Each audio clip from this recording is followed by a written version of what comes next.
couple of big news stories, I'd say, that came across our desk this week. Whether it's De'Aaron Fox to the Spurs, Cooper Kupp, Miles Garrett, TJ Watt potentially on the move, or better yet, maybe one of the best, if not the best player in the NBA, Luka Doncic, going to the LA Lakers in one of the most questionable, bizarre, absurd, shocking trades in the history of pro sports, but no doubt the NBA. So we laid off the show to talk about probably the craziest trade of our lifetime, Luka Doncic to the Lakers. Early reactions. Early reaction is like I feel like similar to the other fans. Like I am in no means like a Mavericks fan. One of the first titles I remember is Dirk Nowitzki, but as soon as Luca came into the league, he was one of my favorite players to watch, just with his unique style. And then he got this team to a conference finals with a pretty bad roster there, and they got swept by Golden State when Golden State ended up getting to the finals there that year, and then you get back to the finals against Boston. And really, when you're going up against Minnesota and Oklahoma City, your roster isn't necessarily better than some of these other teams, but Luca is what's there elevating you, but it's just crushing because I know Luca wanted to stay there. And you just look at the fan reaction. One of the fans said, I've been a Mavericks fan since the 1970s here, and this is the worst thing that's happened in Dallas since the JFK assassination. I hope the Mavericks trade all the players on their team. I hope they're a sorry franchise because I'm done with this roster. And then talk to someone, friend from work here in Texas, and I was like, how'd you take the news? I'm sorry about it, buddy. And he's like, you know what, man? I walked around my room until about 3 a.m. just pacing back and forth, trying to figure out, is this even real? And I looked at this trade.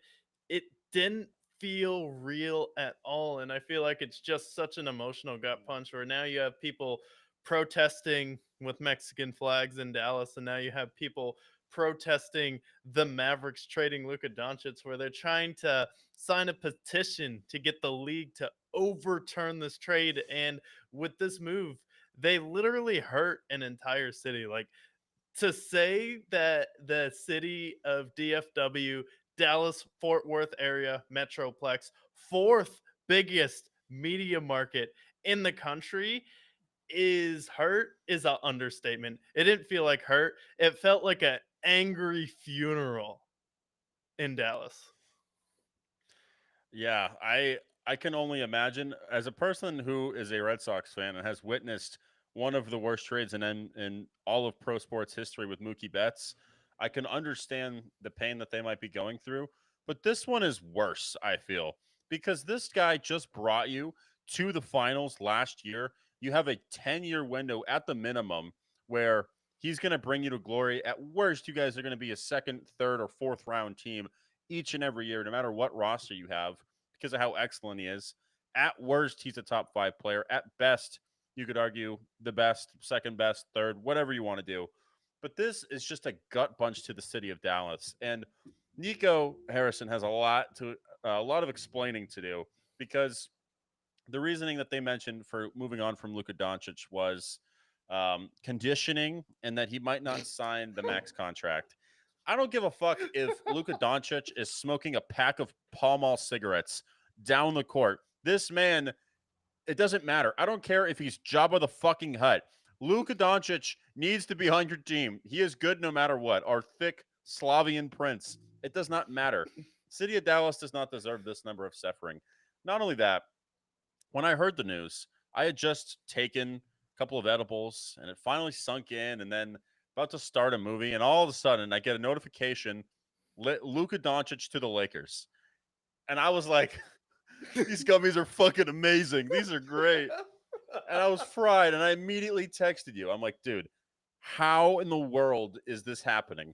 And not only that, the package, which we'll go over in a second, but just the pure raw, like, did Shams get hacked level bizarreness of this trade. I went to Twitter to see if they had that he said like this was like fake. And then I went to ESPN, and then I went to Fox Sports, and then I went on Twitter, then I went on X, and then I went on Threads. I went everywhere. I went on every single platform to figure out whether or not this was real or not. And then when they figured out that it was real, I'm like, first of all, good for the Lakers. They always find a way. And secondly, Dallas. What the fuck was this? What are you thinking? What are you thinking? Trading for Anthony Davis and fucking who else did they get? They got fucking Max Christie. Give me a break. So, Yeah. city of Dallas. I'm sorry. Yeah, no, it's crazy. And first of all, the first one you said, it's hilarious when you have Brian Windhorst reporting on people's conditioning issues. Like, huh, yeah, that makes a lot of sense for the NBA. Mr. Potato Head out here talking about people's conditioning and how they need to be in better shape here. And then he's like, well, I talked about Luca, and during the finals, no one from like the Mavericks like came back to criticize me. And the Mavericks, like in this situation, there's like a couple different scenarios. They like went out there and they completely panicked that they're about to pay this guy $342 million, which is another thing. It's like you screwed him out of, you did the math, and it was like some odd $160 million when you factor in Texas not having state income tax. I mean, $345 tax free, and then the income tax in general may get like it may get cut in general, like federally, if tariffs end up working out. But like you just cost Luca not only a lot of money in taxes going from Texas to LA, but you cost him a lot of money because now he's not eligible for the super max, and he's only 25 years old. So even if he is a player that's been kind of out of shape, it's not like he's perpetually hurt in the playoffs. He's missed time in the regular season. That's fine.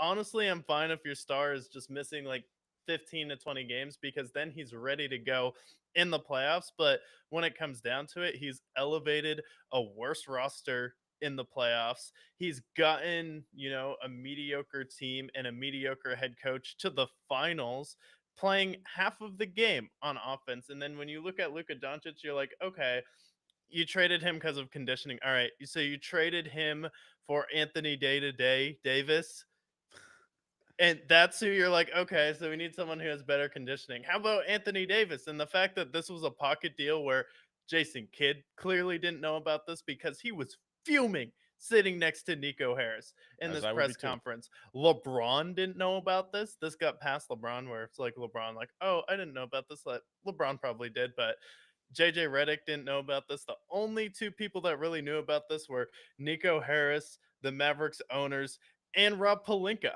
And so you go through this, you're like, you don't want to pay him because of conditioning.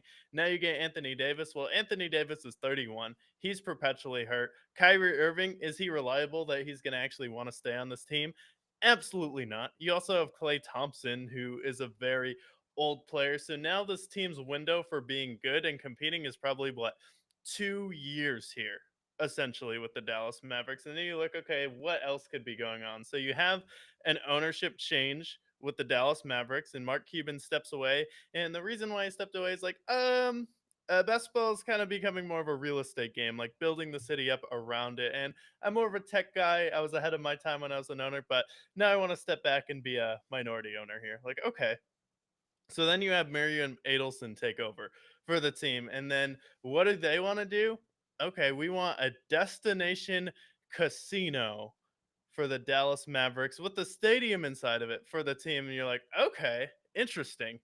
But now you're in a situation where you've pretty much hired every single lobbyist in Texas. You're the biggest lobbyist in Texas because you're trying to get this casino, hit an untapped gambling market, and now it may get rejected this year and it's not going to come up again until 2027. So you honestly need to drive down the interest for the Dallas Mavericks so you have leverage to tell Texas, like, hey, if the Mavericks are bad enough, Vegas wants an NBA team. So we're just going to take them and leave because we already have a team in San Antonio and Houston. So if you don't get this passed and you don't get this done, Mavericks are gone. So this is a leverage piece where they're ripping the Mavericks fans' favorite player away from them.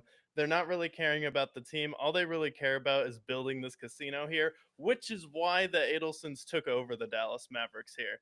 And that's the big conspiracy theory with this trade, is that they traded Luca for Anthony Davis, knowing that they would suck, knowing it was going to be a bad trade. Luca's gone. The fans are going to hate this team. So now it's like, all right, if you don't give us this casino to drive interest for this team, make it a destination for DFW, bring all this business here, we'll just go to Vegas and be fine. That conspiracy is wild, but I see it. I mean, genuinely, Mark Cuban sold his shares what, a year ago at this point, and ever since then, this trade cannot be explained with what they're saying. It's one of those conspiracies that it's the easiest one to look through. It can't be because of his conditioning, because Anthony Davis is 7 years older than him, and he doesn't. His knees are collapsing within himself, so that can't be it. It can't be because he doesn't want to sign there, because he does. So then we look at the gambling piece. We know that Mark Cuban wants to get in there. We know that the Adelsons, I believe, have a history in that as well. So whether it's Dallas that they want to stay in and get a new stadium with that, or it's Austin that wants to go there, or Vegas who's salivating at the mouth potentially to have the Mavericks there, like they're basically, I mean, whether or not they're tanking the team or not, I guess we'll see for sure whether that's the case, but I see it and that's something that I would believe in if that came true. So, absolutely. Now, with this trade, the Mavericks have obviously taken the shit end of the stick. All things considered, the city of Dallas is on fire now. But the Lakers, this is what I want to talk about. So the Lakers before this trade were basically what the Mavericks are now, right? They had LeBron, who's 40, Anthony Davis, who's 32, and they had just had a bunch of old role players. And then they traded away Anthony Davis. They get Luka Doncic. And it feels like the identity of both of these teams switched, where now the Mavericks are a super old team. They don't have Luka anymore. They have Kyrie, who's 32, and Anthony Davis, who's 32. And their window is much shorter now. So it's like they've switched places. And then my first reaction with the Lakers getting Luka, it just felt poetic in some extent because the Lakers have had Wilt Chamberlain and Jerry West and Magic Johnson and Kobe Bryant, Shaq, LeBron, and now they have Luca. And for the history of the NBA, this is something where you want to talk about another conspiracy that we can talk about, whether it's the casino or better yet, the NBA, right? Ironically, Saturday before the Super Bowl, essentially, Saturday right before, like the Saturday week before, right when the NBA is beginning to get interest again, they go and make the monumental trade to trade Luca to the biggest brand in their sport. And also, given the fact that their ratings have been down the last several years, pretty much since the 2016 finals, could you also propose conspiracy wise that this trade was made by the NBA so that Luca is in LA and the Lakers are relevant again? Because they haven't been relevant since the title. Yeah, no, it makes perfect sense. Like the NBA season starts as soon as the NFL is over, and the NBA's figured that out to a point, not to a point where they're like, let's move that entire season forward and actually start it and make it a summer league. After the NFL and then end it around the same time, they're like, no, let's go ahead and then have one of the biggest trades in NBA history have. And this is probably going to be the most polarizing trade of all time when it comes down to it, because there's not really anything else you can compare it to. The first thing that comes to my mind is Kevin Garnett for Al Jefferson, where Al Jefferson is an older player, but at the same time, Kevin Garnett never got to a finals, and it kind of just played out where he had stayed for as long as he could have with the Timberwolves. Like, okay, it's just not going to work out, and it's going to work. But like the fact that this was a pocket deal is what drives the conspiracy theory, because if you're concerned about Luca, not only do you not get the most value you possibly could, because I'm sure you could get like a star player and at least four, five first round picks for Luka Doncic, because it would be, as far as like players that have value, it would be Jokic there. It would probably be Luka Doncic and Jason Tatum all up there for like players you could probably get the most value for currently right now. As far as young stars in the NBA, you throw up Anthony Edwards there as well. Like you could For have sure. gotten SGA as well. Yeah, absolutely. So you look at that and you're like, okay, like this isn't like an older player and you didn't get anything for him and you don't really have the draft capital to replace him. So it's like this trade was setting you up to fail. And like when you turn your sights at Luca in LA, it's like now Luca and LeBron are going to play for each other. I think LeBron's going to play one more season with Luca if he doesn't get traded to the Warriors before the trade deadline and play with Steph Curry. But that's just where I think, because that makes more sense. Like, okay, LeBron, we have Luca now. Go play with Steph and fulfill like your dream of playing with each other, and we'll get like Andrew Wiggins and some role players to help out. But I feel like for the Lakers, it's like now with Luka Doncic, we know he can take kind of a bad roster far in the playoffs now. We know he's going to be a playoff performer for the Lakers, and I do think he's going to get to the Lakers to the finals. Now it's going to be what star is going to go there and join him that's going to want to be traded. Are you going out there and getting someone like a Joel Embiid? And it's what else do you have left to trade right now? Because you really don't have that much capital left or many other tradable players outside of LeBron James. And for the Lakers, the smartest possible thing they could have done is trade Anthony Davis because he's the only one that has any value on that roster because LeBron's just going to retire. He's not going to go anywhere else. And then AD's a star like Austin Reeves. Are you really going to get anything back for him? Maybe. So maybe you package him and someone else. Yeah, I feel like for the Lakers, um, I feel like they've cut their window from being like maybe they can make it to the second round to now they can make the finals and potentially win. Not this year necessarily because they don't have any rim protection, but their window is so much more expanded. So like whether it's not they trade LeBron or they let LeBron stay out this year or not, their window has greatly expanded. Now I think the most likely person to go to LA is probably going to be Joel Embiid because it's his time in uh, Philadelphia is looking like it's coming to an end, at least within the next year or so. We've speculated that on the show already. Um, and then maybe it's flipping Austin Reeves for some more role players, but ultimately they need rim protection. So the Lakers, I think this year they'll still make the playoffs and they'll have like an interesting round, but next year is really when they start to stockpile their talent. And I think a lot of players are going to be taking pay cuts to play with Luca because he knows that it's LA, it's Luca, it's we have a top 5 player in the league now. Like I think people wanting to go to LA and playing for the Lakers is back, which we haven't really seen honestly since Kobe was there because I don't think even like with LeBron there that it was still an attractive destination without the dysfunctional the Lakers have been. The thing is with that, it is like it wasn't that Luca wanted to go there. He didn't even know about that because like you're concerned. They asked him like, "Are is it true that you're like maybe thinking about not signing a supermax?" Like, no, I want to retire in Dallas, and he was visibly upset in his press conference. Like Luca looked mad that he got traded because like at this point, like LA is a good destination, but I still would not rule out the possibility that Luca leaves at the end of the year because if you're Luca and you look around, like maybe you don't want to get coached by someone who you played with in Dallas, who Luca is like, you know, I'm a little bit better than you. You saw his like podcast with JJ Redick where like Luca's like eye to eye to him, like we're on the same level at this point. Like maybe I don't want to get coached by JJ Redick. And then also if LeBron's gonna be gone, like who else are you really gonna get on this team with me? So if I'm Luca, I would just walk and go to Denver next year, to be honest. That would be insane if that happened.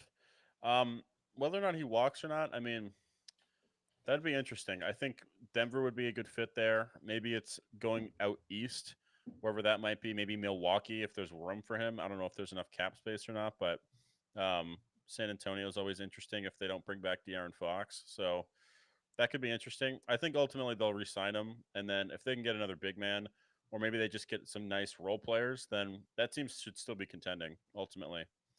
But Yeah. here What was did the you official. What's up? I was like, what did you think with this trade though? Like no one just knowing about it, and then the fact that it was just with the Lakers and they just didn't get as much as they could for him. Do you think that leans more into the conspiracy that the Mavs are trying to suck and the NBA wants the Lakers to be good, or do you think this was just Adam Silver calling in like, "Hey, we need to shake up ratings here, do this deal"? My answer to that is yes. I think it's both. I think the Mavericks are trying to tank, and I think that the Lakers, like, if you can get a person on the Lakers, that automatically is going to boost your rating a minimum of 20%. And their ratings have been down greatly this past year. So I think Adam Silver called them up and said, hey, we need somebody to go to the Lakers to make the Lakers interesting. And then the Mavericks were like, all right, perfect. We want a casino. Let's trade Luca for nothing. Now, the trade ends up being Luka Doncic, Maxi Kleber, and Markieff Morris to the Lakers. Mavericks get Anthony Davis, Max Christie, and a first round pick from the Lakers, which will probably be like the 30th overall pick. And then the Jazz are in there for some reason, and they get Jalen Hood in 2 seconds from this trade. Did the Jazz win this trade? No, I'm Honestly, just yeah, kidding. because the Jazz get to say we were there, we are in the front row. It's like being in the Uh, front row for like Tyson and yeah. uh It's like being in the front row of a Tyson fight. It's like being there for Conor McGregor, Jose Aldo. It's like being at the Super Bowl. It's like, hey, we were there. We participated in this trade, and They we threw a actually, fingernail. yeah, we threw a fingernail and helped facilitate it. But the fact that the Lakers were able to get Maxi Kleber and Markieff Morris, he doesn't really play, but like Maxi Kleber, like sometimes he comes in during the playoffs and does some things. He's not like the greatest player in the world, but I've seen him make big shots in the playoffs before, even though he kind of got run over in the Boston series, but he's played big before, and I feel like he's going to be a fit as like a five with Luca and LeBron on the floor. And then people are freaking out like, is the Luca and LeBron duo going to work? Like, I mean, it doesn't really have to because the plan is not to pair Luca with LeBron. The plan is for LeBron to retire after next year. So Yeah. I don't see Yeah. an issue with that. Yeah, I don't think they made that trade thinking about LeBron. LeBron is 40. He'll be 41 this upcoming year. Like they don't care about how he plays. I will say one thing about this trade that I think a lot of people are maybe overreacting to is like the Mavericks. I think this year, like short term, they might have won this trade because Luca and Kyrie, they did show that they worked last year, but their defense has been terrible. They do get Anthony Davis, who has been a defensive player of the year caliber player. So I do think that in the short term, like the Mavericks pairing with Kyrie and AD might be better than him and Kyrie or him and Luca at this point. So a lot of people are dragging Anthony Davis. I think Anthony Davis is still a very great player. He's probably like top 10, top 15 player in the league. So short term, I think the Mavericks could make the finals. I think they still have a great roster. And him and Kyrie, they might actually complement each other a little bit better than with what Luca and Kyrie were doing. I mean, yeah, they might, but I feel like with Luca and Kyrie, it's like the injury issue is there, which is like the biggest issue I have with this trade. It's like stop just lying that it's about his weight and like his injury concern because you trade for Anthony Davis. And I feel like with AD, like the problem with him is sometimes he just doesn't care when he's out there. It feels like he's just not into it or doesn't care. So like, do I think they'll be in the semifinals? Yeah, probably, but I don't think they're going to get to the conference championship there with this term. I just think that the morale in like the entire organization, the fans, there won't be that passion there. So I just feel like the kind of overall vibe of the Mavericks is just like devastated right now. So I can't see them overcoming that with Anthony Davis. Like, I don't know, especially with how injured he's been over the past few seasons in the playoffs. The one time he was healthy, they ended up getting to the finals, and then they got swept by Denver. But like every other play, he's going down in the first round versus the Nuggets last year. Yeah, I agree. I think the problem is like with with Anthony Davis, when he plays, he's great and he's a good, good defensive figure for him. But at the same time, he's not just 32, which will be 32 in 2 months, but he's also an old 32, where he's had a number of injuries. He was banged up in New Orleans. He's been banged up in LA at some points. So, like, I think that especially with his contract and how he's going to age, like I think you have about 2 more years of his prime before he's out of his prime, and he's then just like a really solid player. Maybe he goes from being Anthony Davis to closer to like a maybe like an Al Horford type of value type of player as he gets older and enters his late 30s.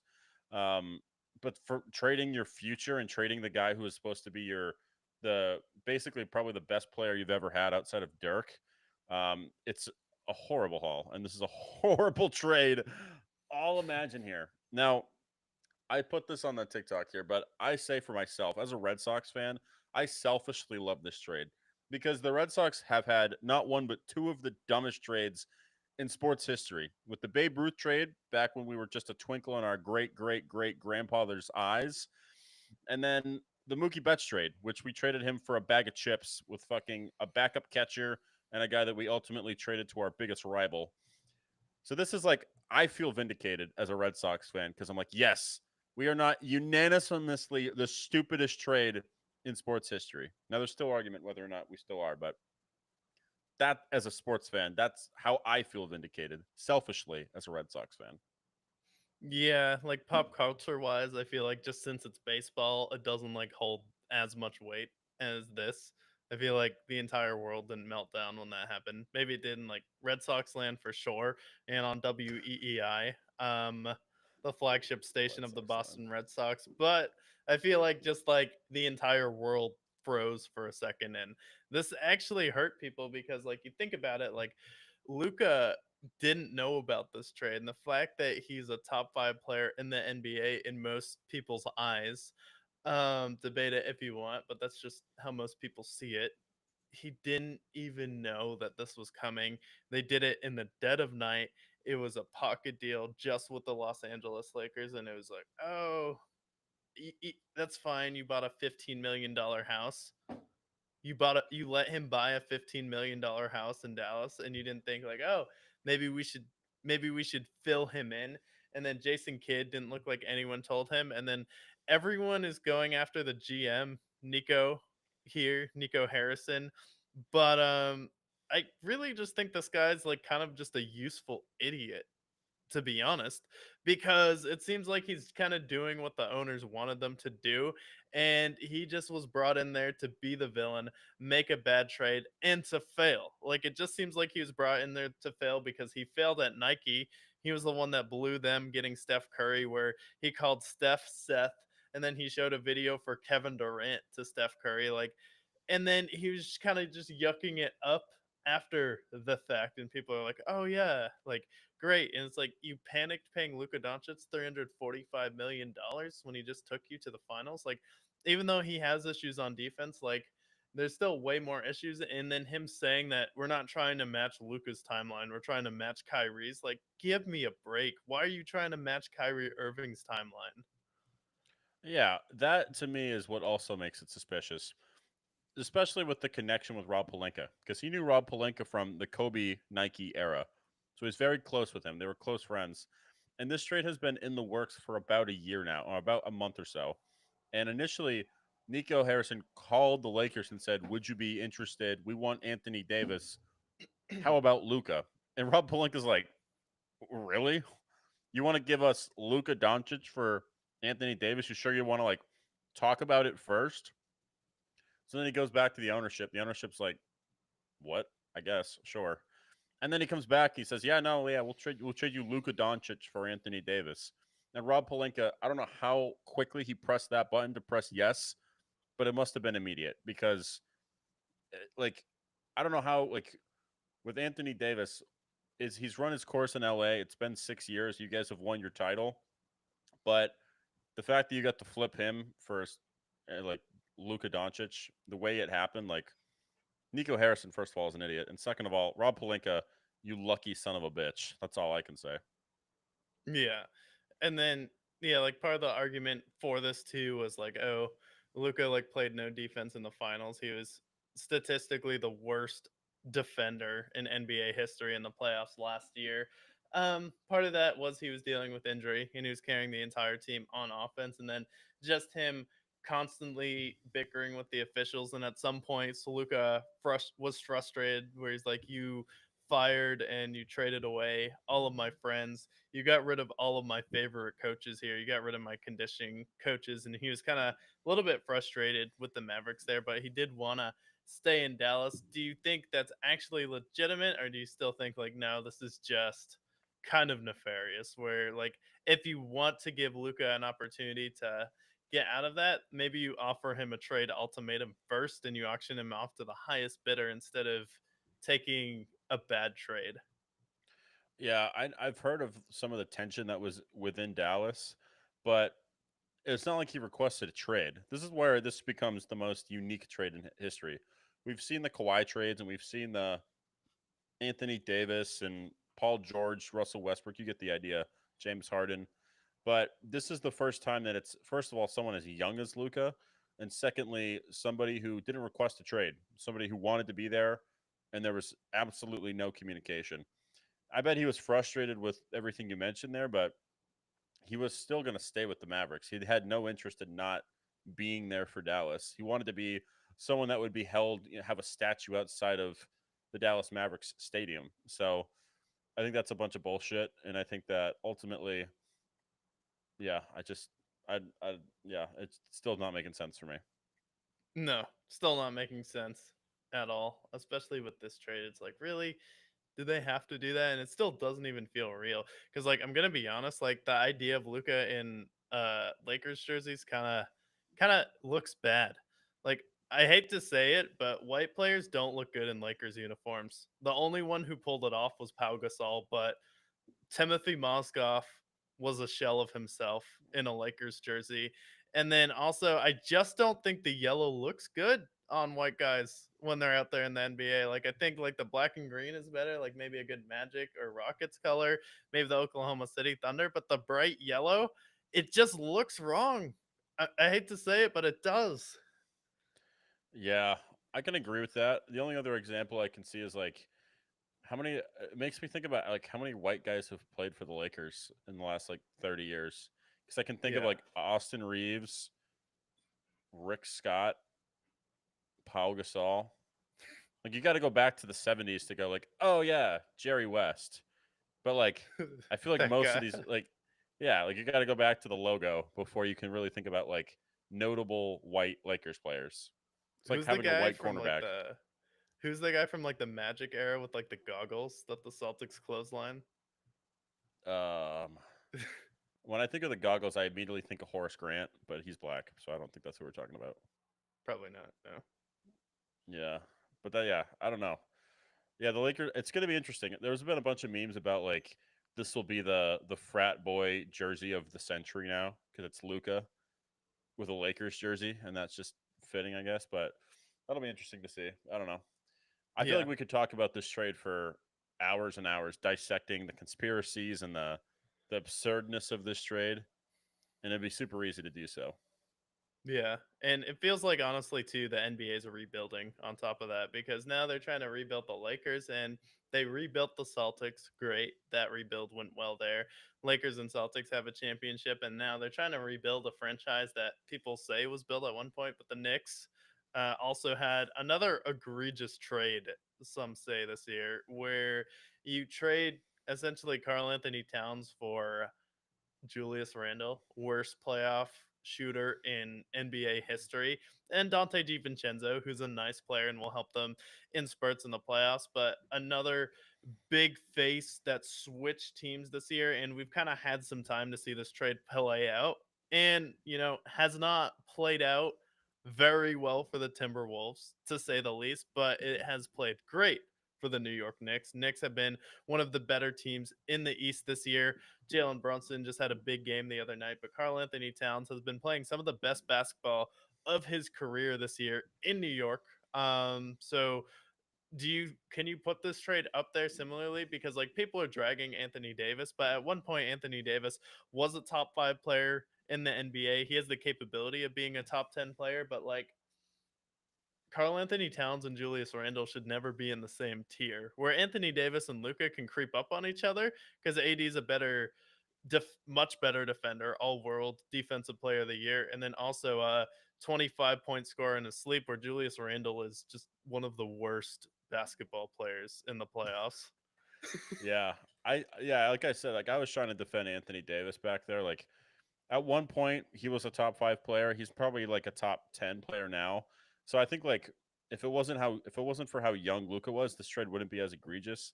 But we have Carl Anthony Towns, who's one of the best big men in basketball. Like we have Joker, we have AD, and then you could probably put Carl Anthony Towns somewhere there. Maybe there's someone else I'm forgetting, but and then you have Mr.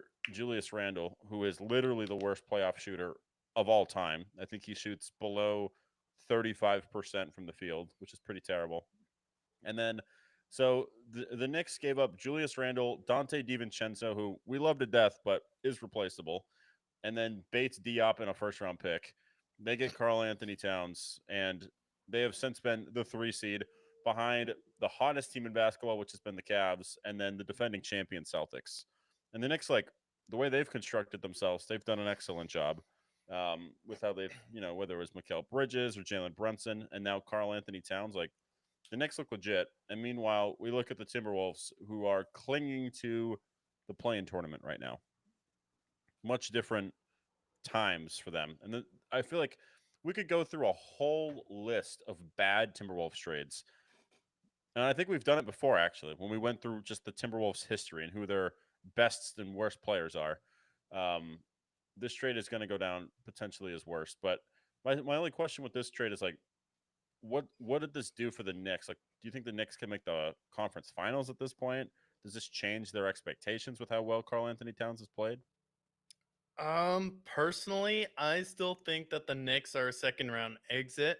And I know they played hot this year. I know they are technically a better team with Carl Anthony Towns. But the problem with the New York Knicks is they can look great in the regular season here. They have some star power, but the playoffs last year gave me a lot of pause to concern just about the fit because Carl Anthony Towns had foul trouble. And with how many minutes Tibbs likes to play his guys over the course of the game, you're not going to have as much depth at guard. You're not going to have as much depth because you also lost Hartenstein at center. Quinion Mitchell has had injury issues where, let's not forget, Tom Thibodeau consistently injures most of his team in the playoffs. Carl Anthony Towns is going to have foul issues. So, do I think that they're going to be better than the Hawks? No. I think the Hawks are still going to be better than them.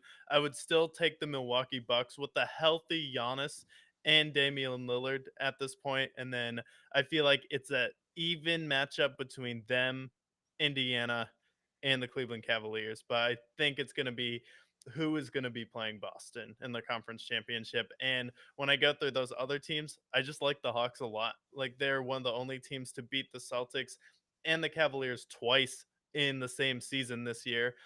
So I think they're going to be a threat, especially with how they've kind of rebuilt that team around Trey Young and how he's been playing. He's pissed off because he was snubbed from the All Star game, which we can also talk about if you want to. So I think the Knicks are still a second round exit for me.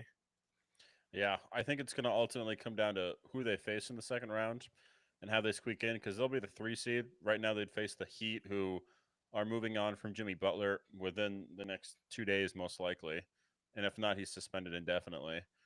So they'll probably beat them. And then after that, like, who are they going to face? Are they going to face the Probably Bucks, the Boston. Pacers, Boston, maybe? Maybe if one of these teams squeak out, like I just don't know who they're going to face, and the seedings could change. Maybe the Pistons squeak in there. Maybe they face the Pistons, but I think it ultimately, for me, it's going to come down to who they face in the second round.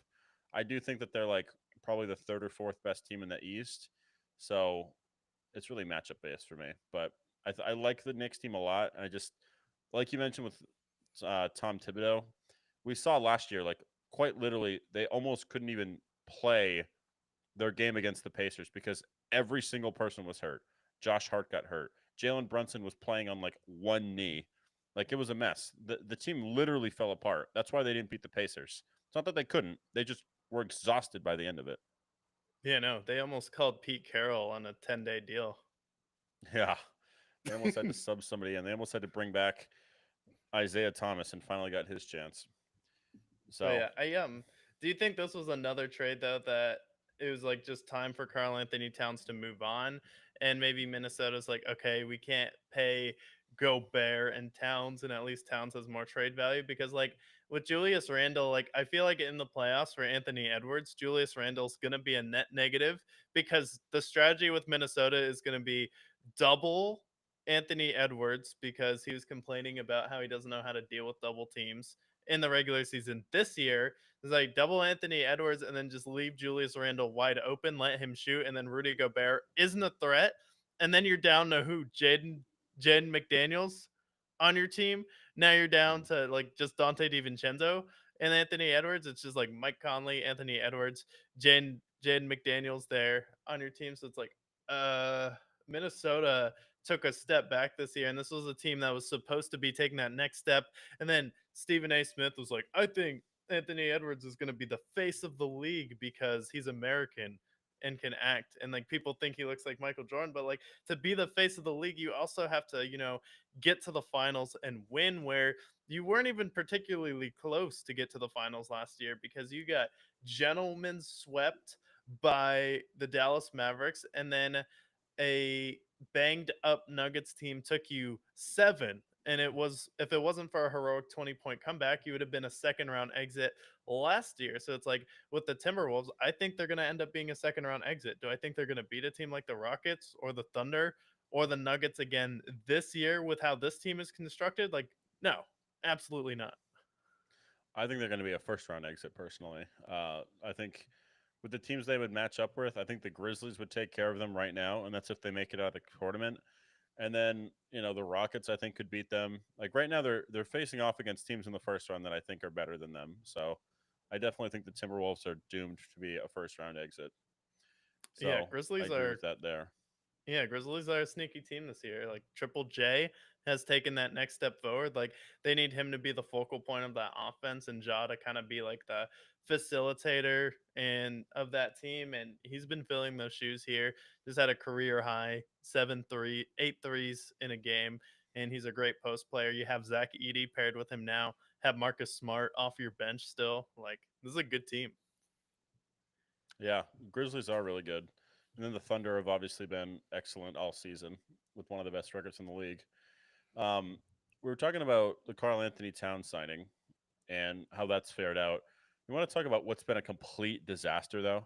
Talk about guys who have left one team to go to another. The Clippers moved on from Paul George. They're the same that they were with and without him. And then the Sixers signed him to this massive deal, probably his last big bag before he retires. And the Sixers have been a complete disaster.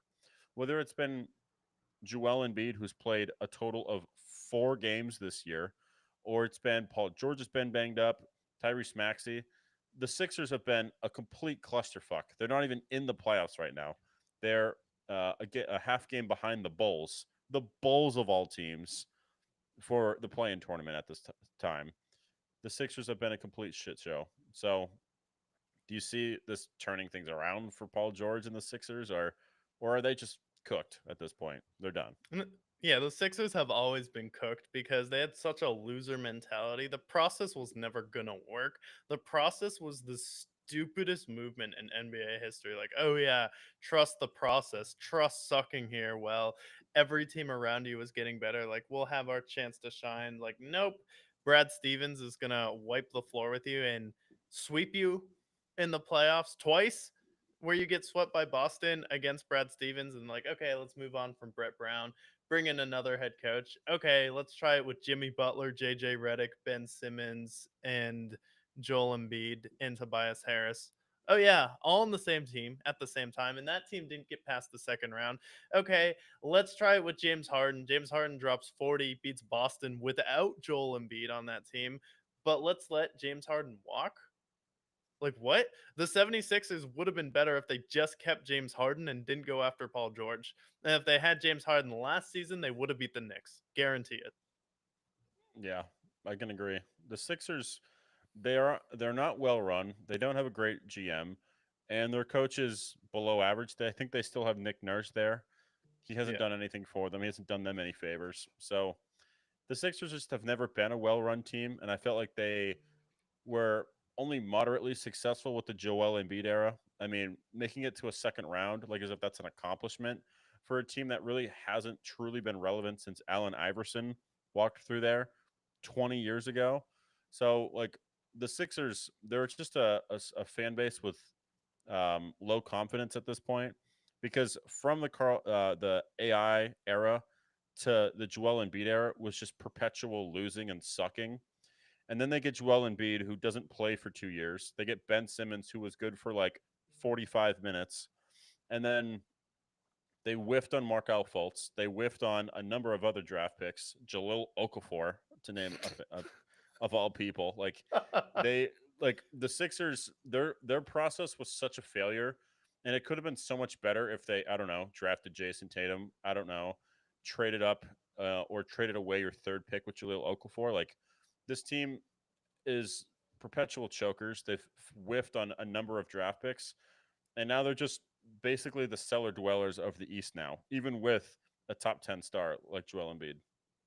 Yeah, even with Joel Embiid, I wouldn't even put Joel Embiid as a top 10 star anymore because, like, if you can't get it out of the second round or be healthy or show up to meetings and you're just kind of everything that's wrong with the modern NBA right now, it's like, I feel like Joel Embiid literally embodies everything wrong with the NBA and why people hate the league at this point. Is like everything that Joel Embiid represents at this point. And it's Yeah, unfortunate because you have Tyrese Maxey there. But like I was thinking about that too because we were like talking about the Lakers trade with Luca. I was like, honestly, the Luca to the Lakers would have never happened if it wasn't for LeVar Ball, when you think about it. Because if the Lakers draft Jason Tatum instead, are you actually trading for Luca at this point? No, you're not. And That's are because you you have drafting Lonzo Ball if LeVar isn't like essentially pressuring him to go to the Lakers? And if you don't draft him and he is the next Magic Johnson, it looks like a horrible failure on your organization. It's like Luka Doncic would not be on the Lakers today if it wasn't for LeVar Ball. yeah. There's the 6 degrees of LeVar Ball is a real thing to study. That could be a whole video at one point, just going through that. You're right, though. I mean, they'd be probably in a much better place if they drafted. But yet again, Jason Tatum might have been traded for Anthony Davis. He could be on the Pelicans potentially, because they traded away everybody to get Anthony Davis. If you think about it, True, but yeah, they kept Kyle Kuzma though, and they still would have had Bi to trade. but then they traded Kuzma for Russell Westbrook.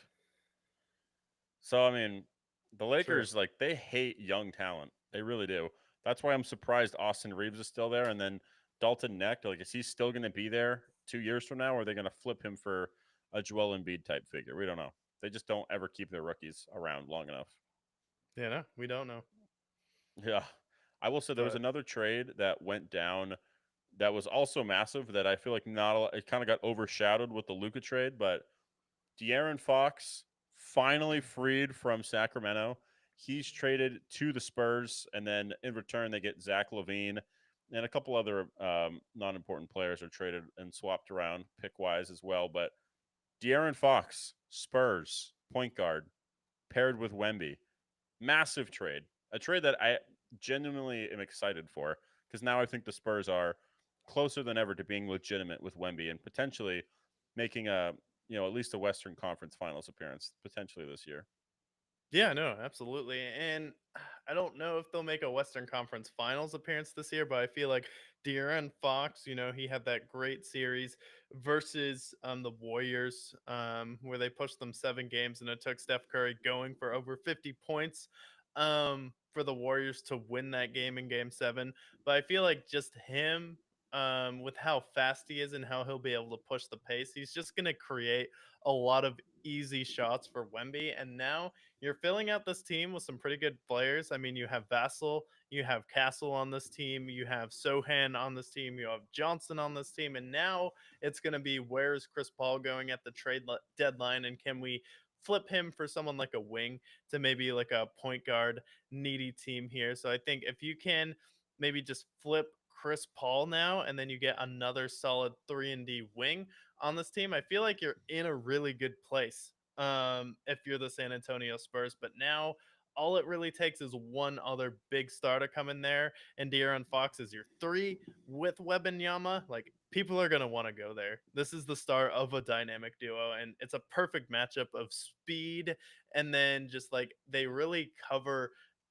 De'Aaron Fox covers everything that Victor Wembanyama doesn't do, and vice versa. And then like people forget about De'Aaron Fox, but he's also a really good defender too. Like, he's a good on-ball player. He's quick. His shot has gotten better over the years. So like this is going to be a dangerous team if they can sneak into the playoffs, because I've seen what LeBron and Luca have done to subpar teams without another star with them, and what Luca did with just Jalen Brunson before he was who he is now with the Knicks. But if you give Wemby that, but with De'Aaron Fox, and they sneak into the playoffs, like you could potentially see a scenario where San Antonio knocks the Timberwolves out of the playoffs in the play-in tournament. Oh yeah, I can 100% see that. I feel like what they need now is maybe some more wing defenders, but they have a lot of nice veteran players that I think they could swing. I wouldn't be surprised if Harrison Barnes is potentially flipped here.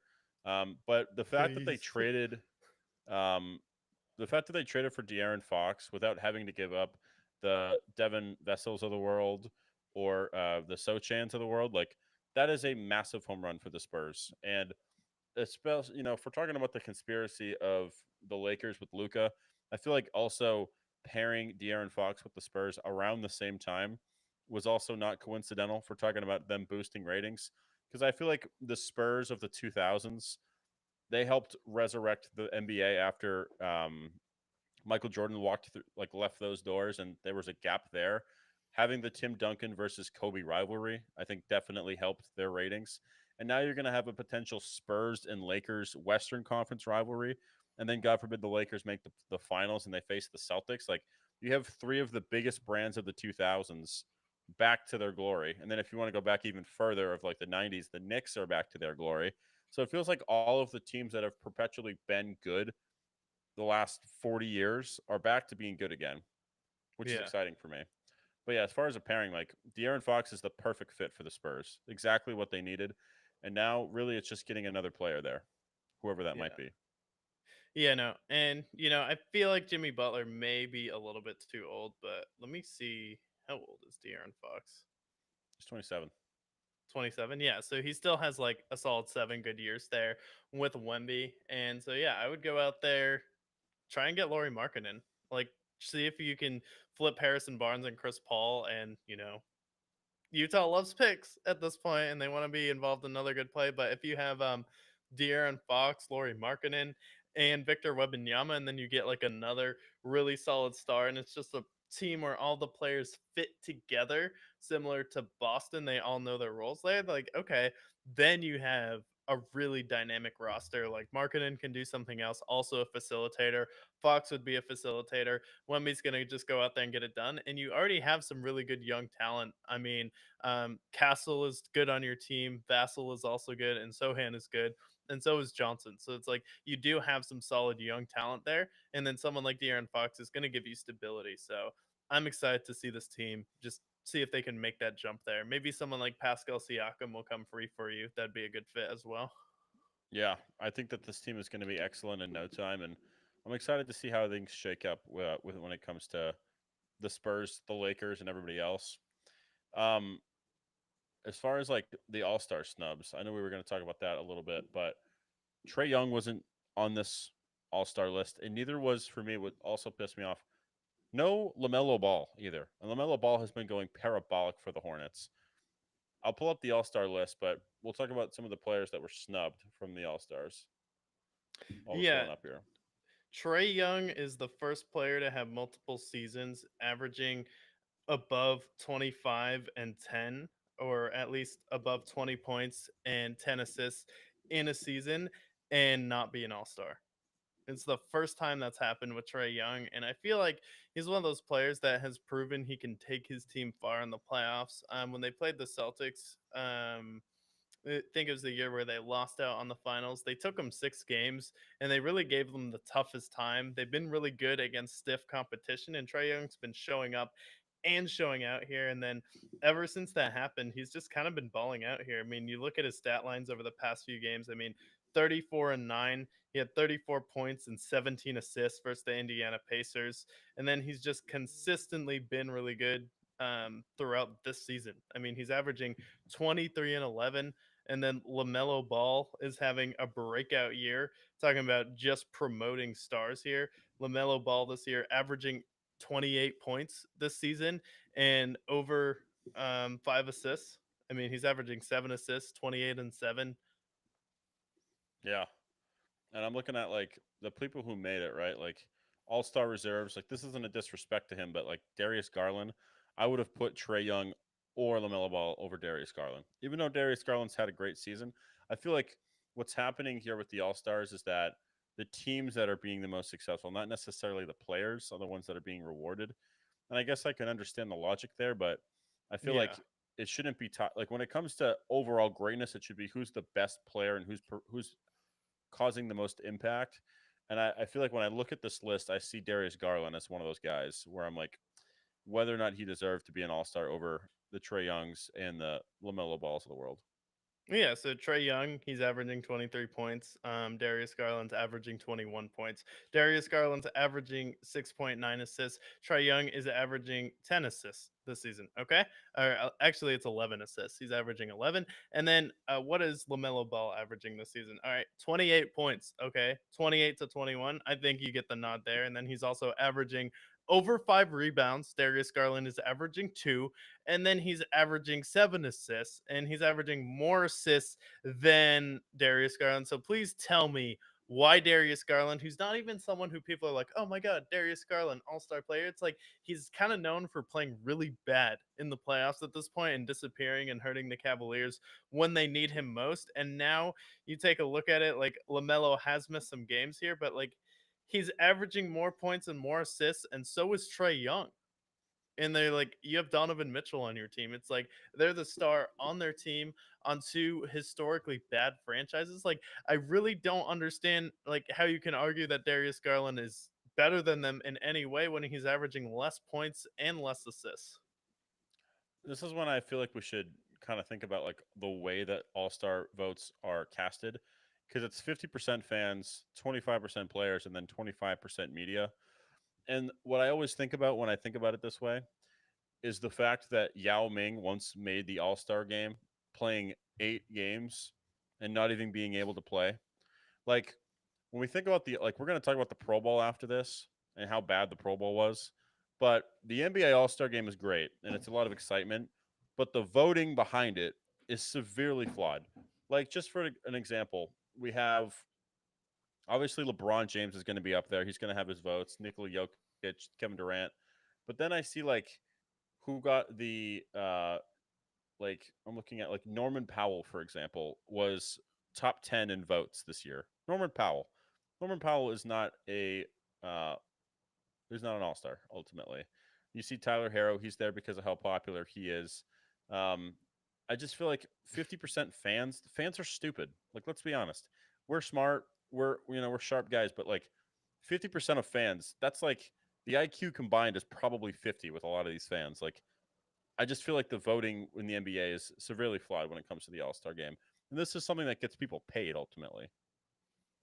Yeah, no, it can, and it definitely has an impact here. And it's like maybe you're trying to screw over Cleveland by helping Darius Garland earn some more money. I don't know. I don't know. That's like the only reasonable argument, but like I just don't understand like how Trey Young and LaMelo have better stats than Darius Garland. He's an all-star. Like no one asked for this. I guess the fans did, but like I feel like LaMelo should be a star this year, and people really aren't paying attention to what he's doing. He's like averaging a quiet almost 30 points. Yeah. I feel like the only way he's going to get the respect he deserves is if he leaves Charlotte, because Charlotte's just not going to help him in any way get to where he wants to be. I think he should be paired. Maybe it's somewhere, I don't think they have the assets, but a place like Phoenix would be great. A place like Golden State, if they I'm want to sure get you'd like somebody. that. Yeah. Yeah. Or if he gets somewhere like Golden State, move on from Wiggins potentially. Um, he just needs to leave Charlotte because they're never going to go anywhere in Charlotte. Yeah, and I think he'll leave Charlotte at some point. But it'll just be where he would go at that point. Maybe he'll be Houston's missing piece. You add Lamelo there. Could see him in a Rockets uniform. Um, and then maybe he goes somewhere with someone like Giannis, where he'd be a good fit there. Him and Anthony Edwards go to Miami. That could also be an option. That could be fun. Yeah, but ultimately, I mean, the All Star game is in next week. It's next weekend, 2 weekends from Is now. it? I think it's Yeah, it's gonna. usually mid February, mid to late February.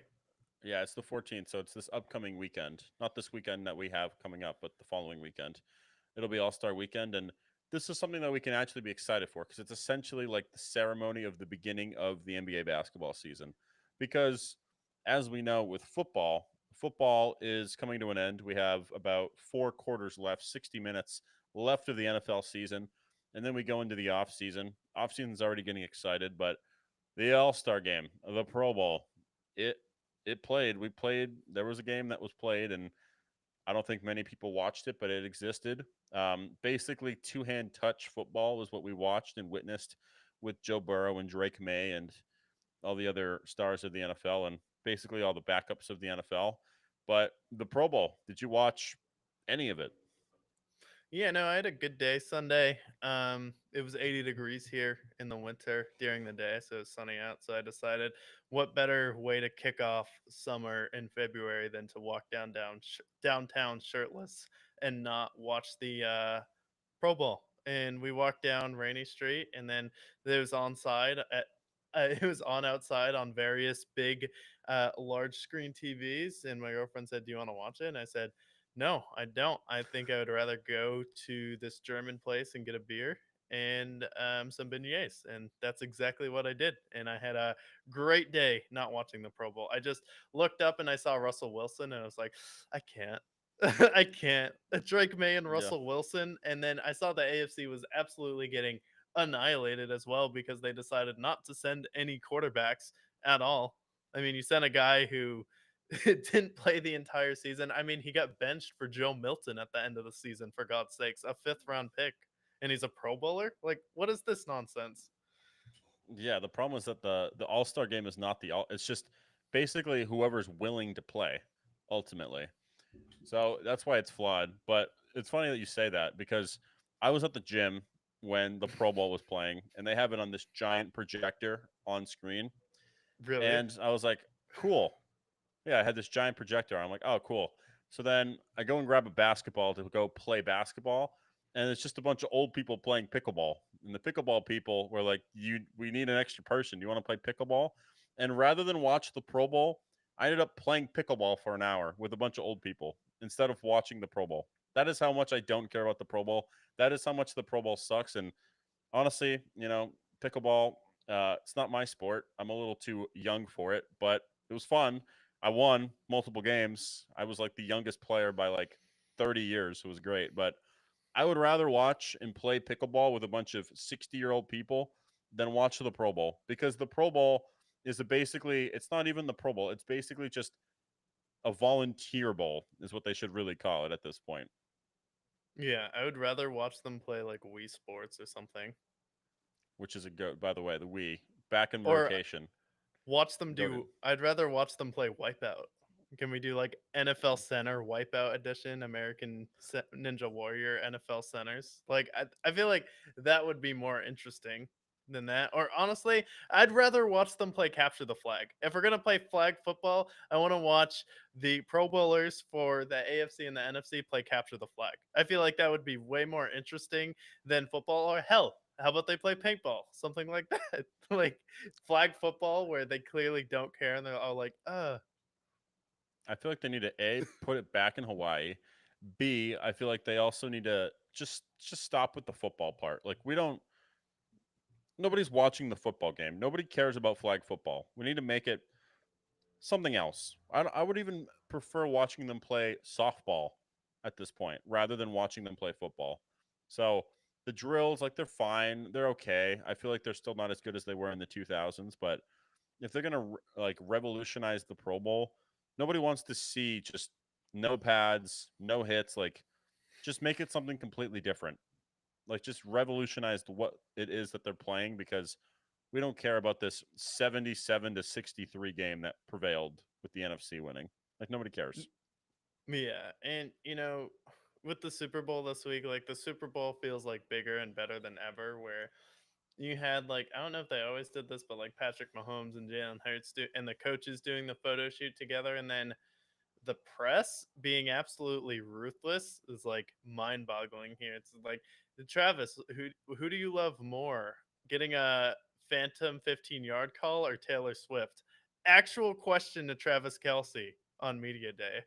Jesus, that's brutal. I didn't see that. Damn, Yeah, that's no, there's a rude. What the reporter fuck? that said, "What do you like more, getting a phantom 15-yard roughing the passer call or Taylor Swift?"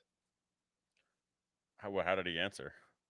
He just didn't have one. Like, oh, how could you ask me that? No riz with it. It's like, it- just not great. He's like, yeah, I get it. People hate the Chiefs, blah blah blah. And he's like, why are you guys, as the media, leading into the ref thing? It's irresponsible. It's like, no, it's definitely responsible when nothing happens to Patrick Mahomes and it's a standard like, oh, sorry, and then he just flops. And he's also looking for calls where he's trying to slow down and have people push him out of bounds.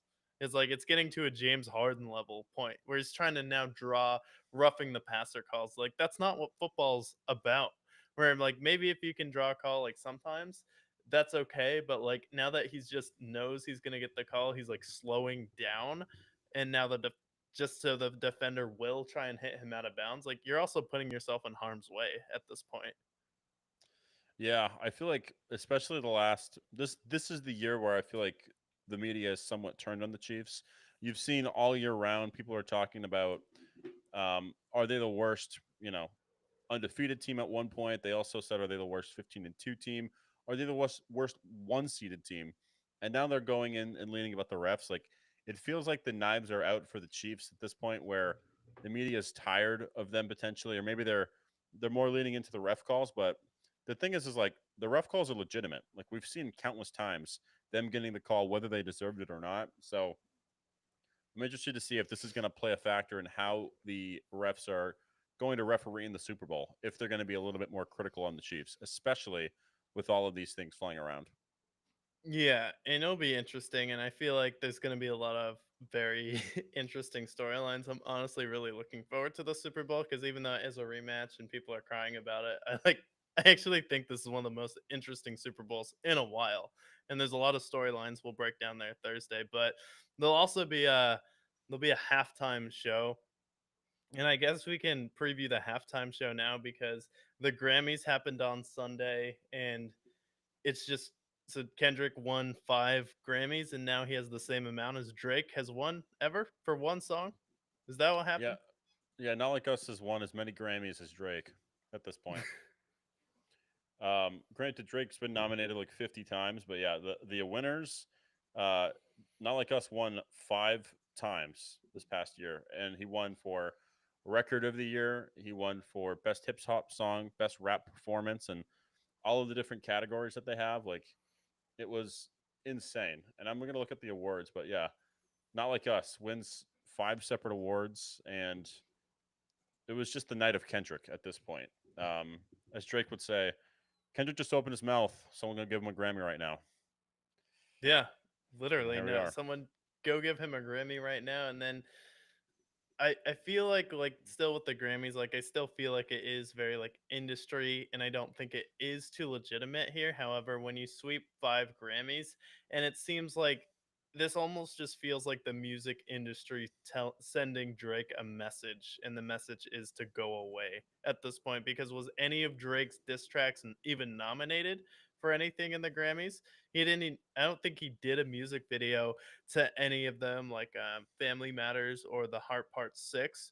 Um, so like at this point with Drake, like I know like you think the Grammys are kind of a sham. I kind of do too, but Kendrick winning 5 like is definitely crazy. Do you think this is kind of the music industry sending Drake a message directly like hey, it's like it's time to either figure it out or we're just going to shut you out? Well, the only thing I'll like defend Drake for with this case is that he doesn't submit his music to the Grammys anymore, and we've seen a lot of artists do the same. Just with the fact that it seems like they're definitely like paid for, and I think we've kind of seen that. But in this scenario, like regardless of whether Drake like should have been or wasn't nominated or whatnot, but the fact that Not Like Us won 5 Grammys, I think that was a message from the Grammys themselves, because of all the criticism that Drake's given the Grammys in the past.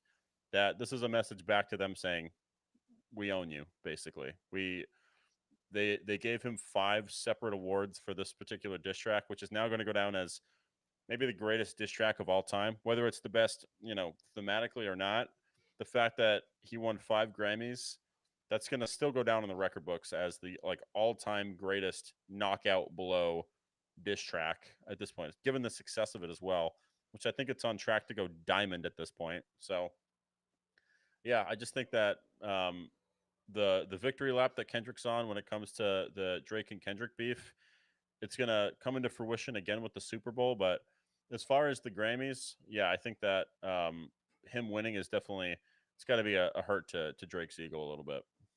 For sure, especially him trolling with the Canadian suit. It's like everything he does, he's trolling. And honestly, like just if when like Euphoria now comes on, it's like rare that a 6 minute song will come on and I'll let it play all the way through. But like anytime it comes on, I just let it play, and that song is gets so much better with time because he literally said everything that was gonna play out in that song in Mhm. Euphoria. Like Euphoria, looking back, like Not Like Us is the fun knockout blow, but like that song just cuts deep in so many different ways. Like honestly, that's still my favorite diss track from the battle to go back and listen to.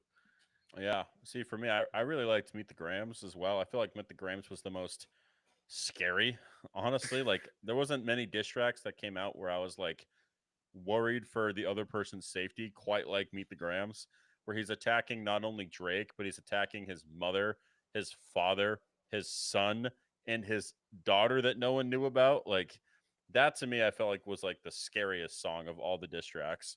And then to follow it up with Not Like Us back to back, like that was what killed it ultimately. That was the knockout blow. Yeah, and I feel like, you look at some of the other beefs, and it's you have Jay-Z and Nas is one of the other like really big high profile ones, but feels like that one kind of just played out. And well, Nas did have a good reason to diss Jay-Z.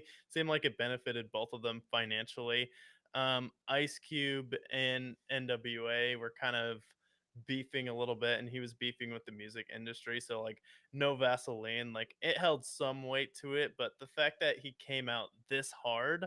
And then, like previously, I feel like the other big rap beef was Eminem and MGK, but that one kind of just felt like both of them benefited from that, where it kind of launched MGK's career into the stratosphere to do stadiums, and then Eminem got like a fun riff back and forth where his fans are never gonna admit if he lost, or someone else got some good punches in on him. So it felt like commercially, like that beef just made a lot of money. Where it's like this one, it's like this felt like it was simply done for the purpose that Kendrick Lamar genuinely hates Drake. Yeah, 100%. And the only other rap beefs that I would mention, they just aren't the same type of battles. You're talking about Jay Z and not like, if we're talking about like two all time greats going toe to toe, the only other beefs I would see is like, they're just like within Drake's verse would be like him and Pusha T, but Pusha T is not an all time great. He's good, but he's not that great. And then the Meek Mill beef, but that wasn't like malicious either. Like if we're talking about maliciousness, like with like the NWA and Ice Cube beef, or like the level of stardom between both of these pop stars and rap stars, then this is easily like this takes the cake for the biggest rap beef of all time. You have two of the all-time, most successful rappers, some of the all-time greats going toe to toe, and the way in which they were going out, both of them releasing diss tracks, like typically two at a time, and then Kendrick with the right hook with probably the biggest, not only the biggest song of 2024, but also a song that's going to be playing in clubs for decades from now on. Like this song's going to Yeah. be one of the highest selling songs of all time, and now you have Grammys to back it up. Like it's the ultimate knockout. Yeah, no, I still remember too, like that. I think it was like around this time, like this last year, I like went into the sauna. I'm like, okay, what's this Future and Metro Boomin song with Kendrick on it? And then you Right. have like Future, like the first half of the song, and then Kendrick comes in, and then he's just like, it goes right at J. Cole and Drake in that song. It's like, oh. And then it was kind of just quiet for a little bit. And Drake's like, yeah, come on, time to diss me. And it went from like, why aren't you dissing me, to a cease and desist where he was trying to make it illegal for him to play Not Like Us at the Super Bowl. Yeah, that's the craziest part about this whole beef was the fact that it started with the Tupac AI, and it started with like basically Drake just like pushing him to beef with him because he released this diss track, and then I forget if there was anything in between that and Drake like saying what he had to say, but with all of that, like the way it all culminated from him being like diss me or else to this now, like it's just insane. And not only that, like when it comes to like the Drake beef, um, people were just begging Drake to like Drake, you have to, or else you're not a legitimate rapper. Like there was people in his circle that are basically saying like you have to diss this man, and I don't think he ever wanted to necessarily, but he had to as order like if it just it's like the rules of the hip hop community. So then he releases his diss track, and then it just spirals out from there. Yeah. And that's when J. Cole decided to retire and become a reggae artist full time. Yeah, hey man, no beef for him. He's free love at this point. Yeah, Oh, wow, literally. sparing him. But Um, yeah, he swept the Grammys. We have Super Bowl, and then NFL season. Like next season's already starting up because we had Miles Garrett requesting a trade from the Cleveland Browns. Felt like that had kind of run its course. Did you have any like kind of? gut reaction to this when you heard it? What were your thoughts when you initially read his goodbye letter to Cleveland? I was excited. I was like, good, get the fuck out of Cleveland. It's been a mess since you've got there. Like you're the Baker Mayfield era, which was relatively successful. You've had the Joe Flacco run, but this is a guy that wants to contend for a Super Bowl. And so for me, I'm like, I was excited because I'm like, okay, maybe a team like Buffalo gets him, maybe a team like Detroit or Washington, or God forbid, somehow, some way the Eagles were to get him. Like I'm just thinking about scenarios where he can possibly go, and no matter where he goes, as long as he goes to a contender, it's going to be amazing to watch because he's still pretty young. He was drafted in 2017. So I think he's like 28 now, but he's like already one of the best edge rushers of all time. So imagine like where he could go going to one of these contenders. It could be the Bills or Ravens or Chiefs or Lions or Commanders, like anywhere but Cleveland. It's going to be so interesting to see where he goes. Also, with the fact that maybe TJ Watt could also be gone. Two great edge rushers on the move. Yeah, because TJ Watt also wants an extension. Both of these guys up for a new contract and kind of just wanting to get out of Cleveland away from that Deshaun Watson situation that's going nowhere slowly. So for him, I could see definitely the Rams make a lot of sense for some reason. Just the uniform, him in LA, the Rams always wanting to go out there, get star players. And like if we compare um, Miles Garrett with Jared Versa, I feel like that would be a really good one-two punch where you're replicating something similar to Aaron Donald and Von Miller, similar to Von Miller and Demarcus Ware, similar to Demarcus Ware and Matt Milano, Von Miller and Matt Milano right now in Buffalo. So I feel like that's definitely a team that makes sense. And then you're looking at cap space as well. I definitely think someone like New England and Washington makes a lot of sense because Washington has a lot of money to spend right now. You're not paying Jaden Daniels, so I feel like either of those would make a lot of sense. And then a dark horse team I would throw out there, Atlanta next year, trying to make a big Super Bowl push. I can just see Miles Garrett in that Atlanta Falcons uniform, and it looks so good on him. Yeah, I agree. I think, last year we saw the running backs really like this was like last year was the year of the running backs. And I feel like this offseason is shaping up to be the year of the edge rushers potentially. If we can see potentially Max Crosby, TJ Watt, and Miles Garrett all go and be traded to whatever contender is there, that's going to set up for an amazing, like I'm just thinking about any of those three players going to like Detroit and pairing them with Aiden Hutchinson, or God forbid if the Commanders really want to be gutsy and go after and get two of these guys, like we could see some insane defenses being formed. Because I felt like with the Commanders, what held them back in the Eagles game was their defense, and that was the reason why they didn't win. Their offense was very efficient, but ultimately, like their defense couldn't stop anything, even against the Lions as well.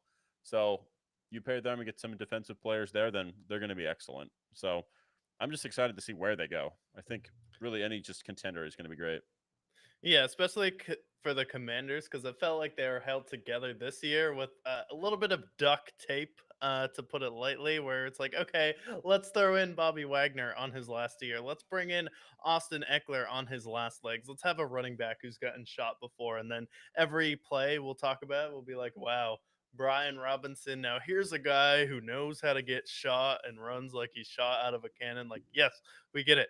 He's been shot. So you have him on your team and you kind of have an older defense now, Marshawn Lattimore at corner. So now you can start to be like, okay, now we're a destination. We advertise Jaden Daniels here. Now we can have a really solid draft and bring in someone like Miles Garrett and then help take this team to the next level because I feel like your defense just needs to be able to play prevent against someone like Saquon, just not give up all of those big plays. Because my worry with the Commanders going into that Eagles game is like you still gave up a lot of big plays versus Detroit, but I felt like you could have hung in that game if you just didn't fumble the ball. And then if you just take away the turnovers and then add a defense to that, then you're looking at a team who can contend.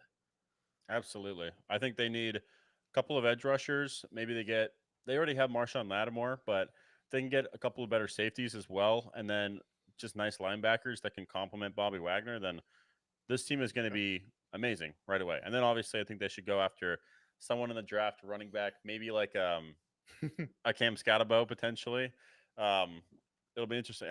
I think they should be the team that should be the most aggressive this offseason because of how Yeah. close they were with year one. Think about how much closer they could be with Miles Garrett on their team. How much better they're going to be defensively. Yeah, you could be better though, but can you really like Miles Garrett also requests a trade though, so you have to think about can you put the package together? Then you're giving up picks. Will they want to do that?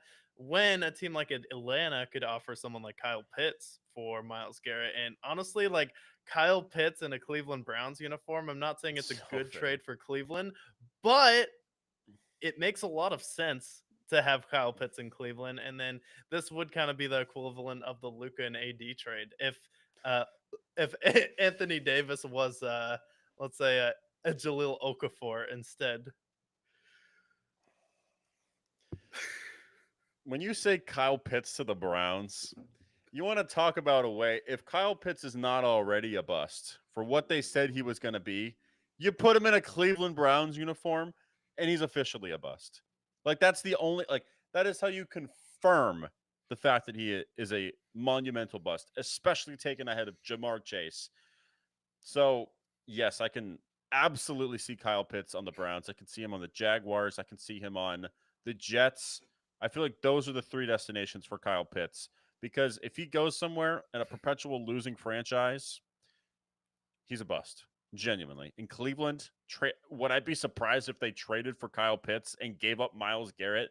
No, we're talking about the same franchise that gave a bunch of money to a predator at this point. Who are they going to sign next? Justin Tucker at this point? Like, the Browns are a disaster. They don't know what the fuck they're doing. Yeah, Justin Tucker just in the back out Justin there. Tuggin. That's what we should start Justin calling him. Tuggin. Oh my god. Justin Is it Tuggin. true, Justin? The problem is like the picture of him just made so much sense when I saw that. I'm like, oh yeah, that makes sense. Yeah, he looks like a weirdo. He also listens to, he also like makes He's opera like an music. opera singer. Yeah, he makes opera. I'm like, oh, he's a freak. Yeah, of course. Yeah. What I know if I heard this earlier, I'd be like, yeah, that makes sense. Yeah, no. No, I used to go over to my friend's house to watch football and his aunt was an opera singer, so she's like, "Oh yeah, Justin Tucker's an opera singer. It's so cool." I'm like, That's not "Red cool. flag for me That's not personally, cool. but I'm glad That's your not people cool. are getting represented." Yeah, I mean that was dope in the 1500s. Yeah, no, she was like practicing singing one time and it was like 4th of July and then we all just hear like the it's like classic Russian like "Ooh," and then she's like doing that full blast upstairs and their dad was just like I would just be, um can I have my house back? oh, that's She was like, awful. please let me live. It's the 4th of July. I feel like that's like the hardest music to not laugh at when they're playing it, you know? Like you can hear like bad rappers, you can hear like bad singers, but when you hear bad opera singers, I'm not saying she's bad, but if she was, like that's like like piercing the ears. That's like ears are going to be bleeding from that. Yeah, especially the guys when there's like the hey. Yeah, I'm not even going to try. Give me some practice. Yeah, no, Yeah, that's tough. But yeah, pickleball or Justin's opera. Which yeah, one football or will he dominate? yeah, which one will I dominate? No, I mean, um, as far as like football wise, am I surprised by Justin Tucker? Not really. If it is true and he's the Deshaun Watson of kickers, then I guess that's the end of Justin Tucker. I guess that's the end. It almost feels like my conspiracy. I'm always thinking with a tinfoil hat in some cases, especially with the NFL and NBA, because these are massive brands. And if there's one thing we know about working with massive companies and massive brands, like they're evil and they think evil things sometimes. Would I be surprised if the Ravens put them up to this and they, hired a couple guys and said, "Hey, this guy's the monster," and they did some character assassination for Justin Tucker after he was dog shit last year and made like 70% of his kicks. I don't think the Ravens go out of their way to do that, but it's something we should think about as something that could be the case. Yeah, I would also shout out someone like Adam Vinatieri trying to save his legacy. True. If I Nick was Adam Folk could be Vinatieri, somewhere. I'm hiring a PI to get rid of Justin Tucker. Because people are like, "Oh, Justin Tucker's the goal." Really? What Super Bowl did he hit a game-winning field goal in? Please tell me. True. Also, maybe there's a Robbie Golds out there. There's a lot of great kickers that could be contending Matt for the title. Boswell this year pretty nice. Yeah, Chris Boswell's a beast. Matt Gay. Ivy Matt Gay's Fairbairn. like, no, I'm next. Matt Gay. I saw him kick one time and I was like, a gay kick. Yeah, also this is also going to be the first time a president attends a Super Bowl, which I was shocked to see. And whatever Same. you, it's a very polarizing figure, so I don't want to get into that part of it. But as far as like a U.S. history standpoint, it's kind of surprising that the president's never been there. And I get it's such a big event, so like security is going to be like a big deal and definitely tough there. But I thought that was actually pretty interesting that this hadn't happened before. Not even like I could have Obama or Bush. I could have swore that Obama was there before, but it's cool that there is going to be like the president in attendance. I feel like I could have swore that like Barack Obama with how popular he was. I was surprised to not see that he was there, or like you know George Clinton, or I'm sorry, Bill Clinton or Reagan. Like I'm surprised none of those guys appeared. I'm surprised by that, to be honest, Yeah. But but it's exciting. yeah, that'll be interesting. But yeah, we have that, and then TJ Watt may get traded. We'll go into that when it happens. But also, biggest rumor now, Cooper Cup wants to finish his career with the Rams, but the Rams are trying to actively trade him right now. Thoughts on Cooper Cup leaving the Rams, seemingly handing the reins over to Puka Nakua. Thoughts on him leaving, and who came to mind when you thought of him getting traded? Yeah, Cooper Cup. When I heard the news, it's sad to see, but it's not surprising. The Rams are trying to get younger, and Cooper Cup is kind of a part of the old Rams regime.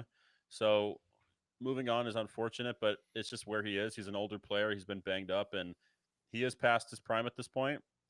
Teams that I thought of right away, I thought about the Chargers, like staying in LA, going to the Chargers would be a good fit for him. The Patriots need receivers. Patriots could go after someone like Cooper Cup. I could see him playing for the Patriots.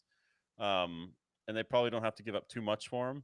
So that could be interesting. If I'm someone like the Patriots who cannot draft receivers, then I'd rather take a chance on an old Cooper Cup than a young player that I don't know how to draft. Um, and then outside of that, like, if there's a way, somehow, some way that they can swap Cooper Cup for T. Higgins for Cincinnati, I think Cooper Cup would be a nice, more affordable sort of fit for the Bengals than if they can't get T. Higgins. Maybe they do a sign and trade potentially. That's if the Rams will eat that contract. That seems a lot more unlikely, but those are the three teams that I'd be excited to see him go to. Yeah, and then I have like I think like Cincinnati is a big rumor in case T Higgins leaves, but I think that is kind of a pipe dream at this point because so many things need to happen first, and I feel like they'll be looking to trade him sooner than later. I feel like New England's going to be a team that could potentially be interested in him just because they have cap space and they just need a lot of help at wide receiver here. And then also the Denver Broncos and Buffalo Bills, I feel like are both going to be suitors for him. And the Steelers have voiced interest. If I'm Cooper Cup, I say no. I actually want a quarterback. So if you go with Bo Nix and Josh Allen, if you have Josh Allen, you give him Cooper Cup, it's like, okay, he's another like great player that Josh Allen can check off playing with. He's a good type of receiver to add that to that team where you have Shakir, who's kind of speed, you have the route runner with Cooper Cup now, if he can step up in Buffalo.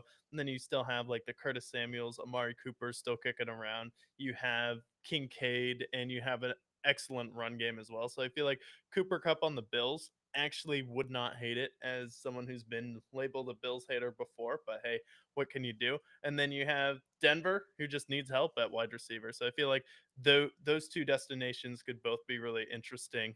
And New England, maybe they're like, maybe we want someone younger, which is fair. Yeah. Yeah, Patriots should try to get T. Higgins, but if they get Cooper Cup, that's great. I like the Buffalo fit. I think that'd be a good fit for him. Just with the way the offense is built with Joe Brady, I feel like they'll be effective there. And then Denver, as long as they keep Cortland Sutton, you get Cooper Cup there, and I feel like they have a pretty good receiver core at that point. Maybe they draft a wide receiver in the draft as well, bolster up the receiver core, but I think that's a good fit there. Commanders could also kick their tires if they want to, if they can get them for like a 6th round pick. Just with how much cap space they have, I wouldn't be surprised. Or if he wants to stay like on the West Coast, you could think of like maybe a team like the Raiders who have the most cap space and they need to get a new rookie quarterback. Maybe they pair him there, but yeah, kind of reaching at that point. I'm just looking at teams with Yeah. cap space that need a receiver. Yeah, I also saw Baltimore thrown out there as another team who just needs help because they're in the running to trade for Tyreek Hill next season, and Tyreek Hill, someone who may be on the move as well. So you look at what the Rams did, what the Rams do to win the Super Bowl. You just have to go all in one year and overload the team with talent everywhere. So if you have a team with Tyreek Hill, Derrick Henry, Cooper Cup, and Zay Flowers, okay, can you beat that? Not really. That's If that team impossible. doesn't win, and then also like you look at Baltimore, they lost that game versus the Bills, but like there was that Mark Andrews play. You had two Lamar turnovers in the first half and another Mark Andrews fumble in that game. Like, really, it would make sense to get rid of Mark Andrews, maybe bring in Cooper Cup, and then you swap those two players here, and then you have Isaiah Likely, and you've always been able to draft good tight ends in Baltimore, so that would make sense if you're going to go out there and trade for Tyreek Hill, because Miami not really going to be interested in Mark Andrews when you have maybe the most improved player of the year on your team this year with Johnny Smith. Yeah, yeah, you have Johnny Smith, who he could be a free agent. They might be able to just get Johnny Smith as his replacement. And honestly, you upgrade your tight end position and you get rid of Mark Andrews. That's a win-win. Um, if the Ravens get Tyreek Hill, then I feel like at that point we have to really start taking him seriously. Derrick Henry, Lamar Jackson, and Tyreek Hill on the same team. That sounds like I'm just looking at as a defender, like how are you stopping that? Because Tyreek Hill is still very much Tyreek Hill. He has not really lost his step. He had a bad season this year, but he's still that dude. That team would be, and especially you put Zay Flowers there too. Yeah, that'd be a tough team to beat. Yeah, and I'm sure some other players would jump on the bandwagon, like on defense. If Kyle Hmm. Van Noy isn't taking up all the bandwagoning room on the defense, Yeah, no kidding. Bobby Wagner, he could go there. Be a but free Bobby agent. Swag. Bobby Swagger, hey, 10-time Pro Bowler. That means something. But I think the last thing in the news was your favorite former coach, former head coach of the Eagles, officially got a job in the NFL. Chip Kelly, Chip offensive Kelly. coordinator for the Raiders. There's Um, hope, man. Anytime he's you think that you've been canceled, you've been down, your career is over, just remember that Chip Kelly will now be the offensive coordinator for the Raiders. And the more I look at the Raiders staff, the more I'm like, this is going to be a disaster. I mean, Pete Carroll, I like Pete Carroll a lot, but like Chip Kelly, I want to look when the last time Chip Kelly was even in the NFL. I feel like it's at least before I graduated high school. So he hasn't been in the NFL since 2016. Just like, you know, like this would be like if Colin Kaepernick is going to be their next head coach, did I ultimately. dream it or did he coach the 49ers after Harbaugh left? Yeah, he coached the 49ers after Harbaugh. You want to actually know something just like hilarious that I just found out? You know, Chip Kelly went to high school in Manchester, New Hampshire. What? Oh, Yeah, actually, yeah, I did. I talked to a security guard when I worked at the hotel, and he was telling me that like Chip Kelly goes down to Elm Street and gets beers there sometimes, still, because he's that's a UNH alumni too. oh yeah, I see that there. Yeah, that's the hey he coached the UN he actually coached the UNH back in the 90s. That's cool. Actually, damn, he coached the UNH for a while. Damn, good for him, I guess. But yeah, offensive coordinator. Like, what, has he hired his defensive coordinator yet? Like, what are the Raiders? They have Pete Carroll, who is 73. They have Chip Kelly, who's 62. Is Who looks Wade like Phillips coming to coach now on defense? he looks like who was that guy that Kamala had? Tim Kaine, was it Tim Kaine that was Tim, the coaching? Tim, no, Tim, yeah, Tim Kaine was Hillary's vice Tim president.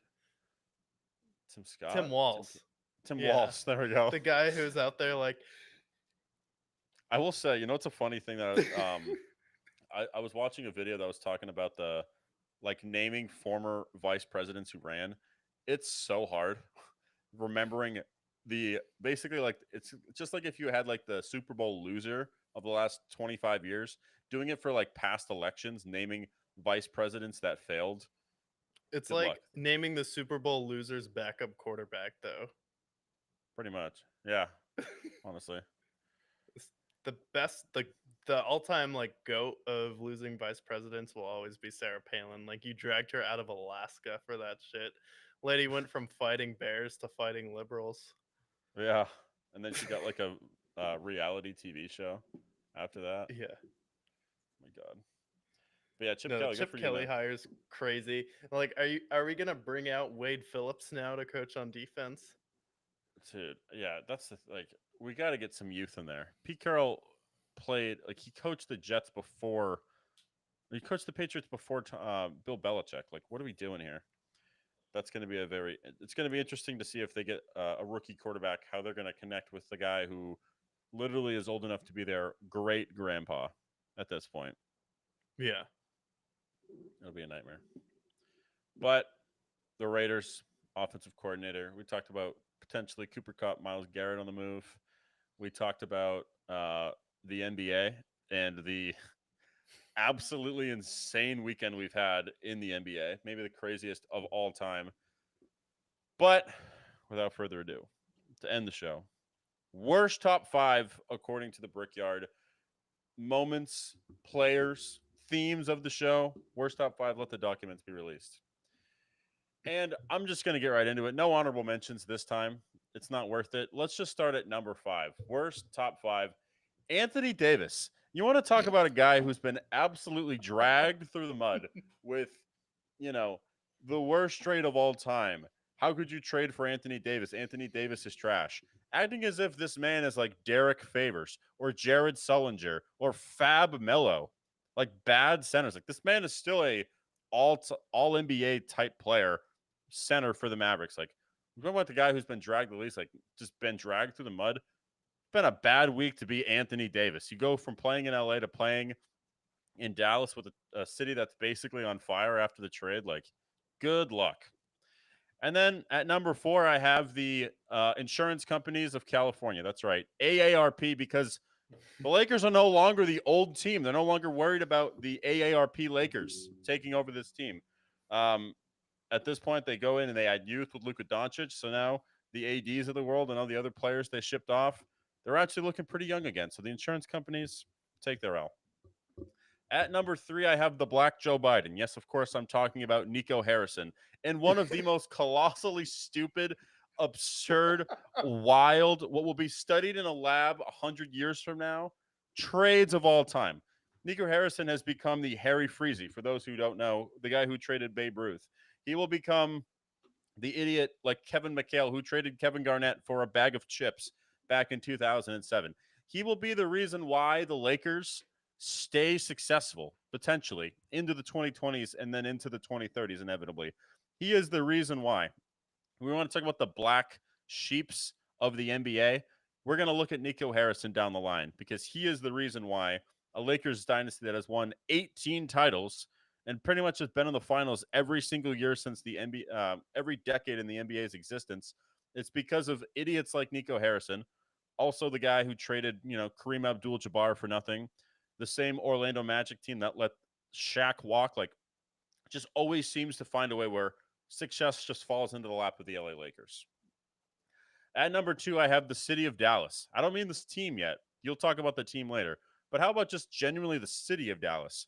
You're talking about something where these people haven't been this up in arms since JFK's head blew off. Like, it's a complete mess. The city is on fire. There's fans protesting in the streets.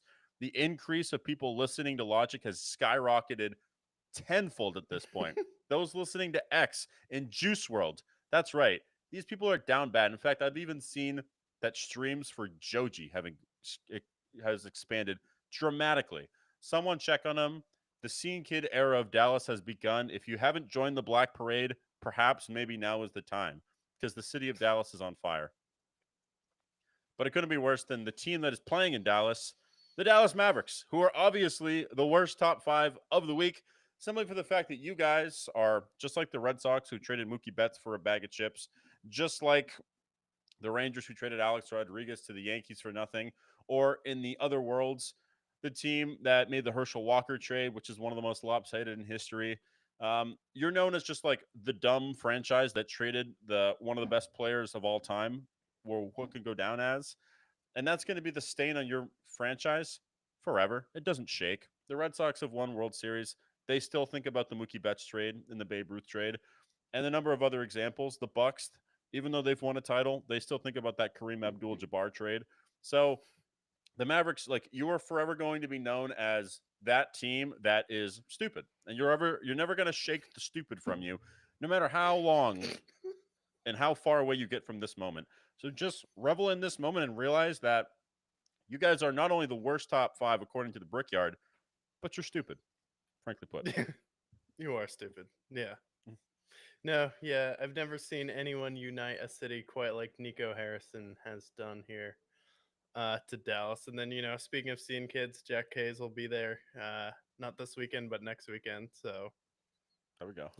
I'm sure a lot of people will be like, there's an emo show. I feel like I could let a lot of energy, let a lot of that energy out there. But it'll be Or if you're a interesting to Jack be Case, in the city for yeah, that.